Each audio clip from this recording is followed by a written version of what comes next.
pour un hasard, je travaille au SAD à l'INRA de Toulouse. J'ai une formation en amélioration des plantes et donc je travaille sur la création de variétés et de plantes fourragères pour les éleveurs.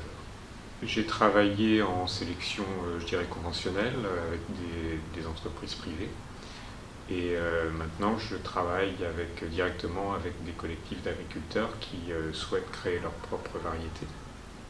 Ce que j'ai découvert en fait en changeant de posture, je dirais, c'est que dans le système conventionnel, en fait, on essaie de résoudre tous les problèmes en travaillant sur la plante.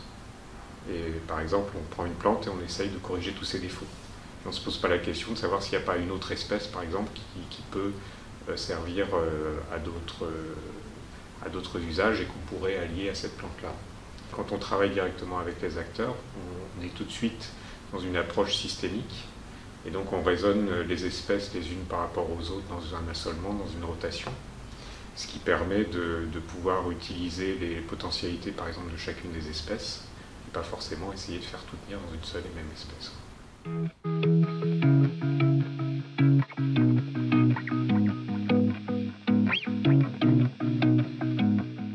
Les gens nous voient arriver avec notre blouse blanche de chercheurs, en fait, ils nous posent des questions, ils attendent à ce qu'on apporte des réponses rapidement.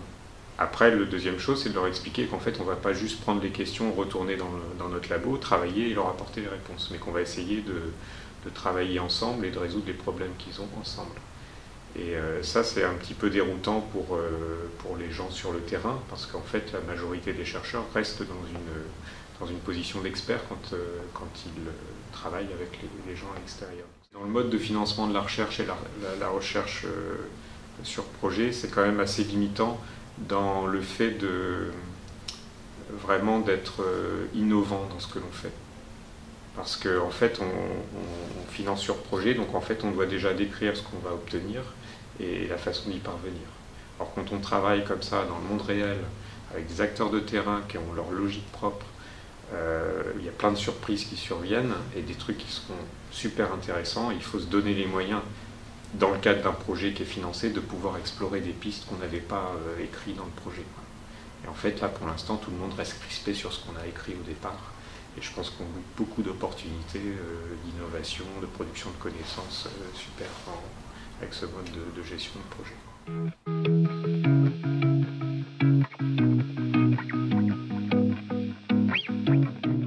En faisant de la sélection participative, je me suis aperçu que les principaux verrous à lever n'étaient pas au niveau de la plante ou de la génétique de la plante, mais au niveau de la façon dont s'organisait la sélection.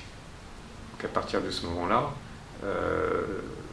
c'est intéressant d'aller voir dans le domaine des sciences humaines et sociales comment on peut traiter le sujet. C'est vrai que moi, quand je suis arrivé au département SAD,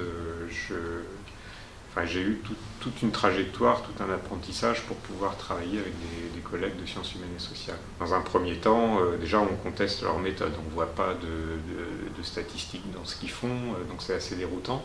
Après on leur pose des questions et les questions qu'on pose petit à petit on s'aperçoit que ça ne les intéresse pas parce qu'eux aussi font de la recherche, donc il faut que ce soit des questions de recherche pertinentes pour eux.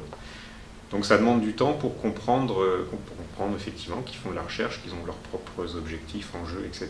Et petit à petit, on apprend à décliner nos questions, ce qui nous intéresse nous d'un point de vue biotechnique, dans des questions qui sont intéressantes pour les sciences humaines et sociales. Ça, c'est la première chose dans l'interaction avec les autres collègues.